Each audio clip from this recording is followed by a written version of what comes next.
Hello students, ছাত্রমিত্র mathematics.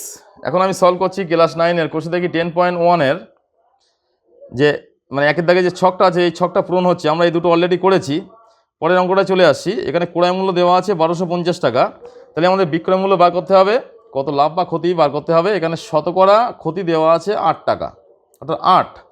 তাহলে আমাদের কী করতে হবে, দেখো কীভাবে সলভ করছি অঙ্কটা। যেহেতু শতকরা ক্ষতি দেওয়া আছে, শতকরা ক্ষতি দেওয়া থাকলে ক্ষতি 8%, তার মানে কি 100 টাকায় ক্ষতি হয় 8 টাকা।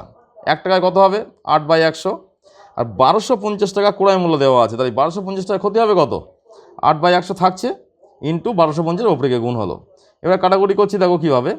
এই শূন্যের সাথে এই শূন্য কেটে দিলাম, 2 দিয়ে কাটলাম 4 দুগুণ 8, 2 দিয়ে কাটলে 5 দুগুণ 10, 5 দিয়ে 125কে কাটলে কত হয় 5 25 সঙ্গে 125। তাহলে উপরে আসছে একমাত্র 4 আর 25, নিচে কোনো সংখ্যা নেই। তাই 4 আর 25 গুণ করলে কত হবে 4 25 100 টাকা। তাহলে 1250 টাকায় ক্ষতি হয় কত 100 টাকা। তাই বিক্রয় মূল্য কত, এখানে কোশ্চেনে বলা ছিল বিক্রয় মূল্য বার করতে হবে আর ক্ষতি বার করতে হবে।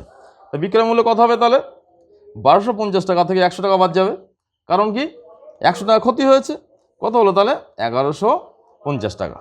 দেখো এইভাবে অঙ্কটা তোমাকে ভালোভাবে শিখতে গেলে আর একবার বুঝতে হবে, নিজে নিজে আর একবার করতে হবে।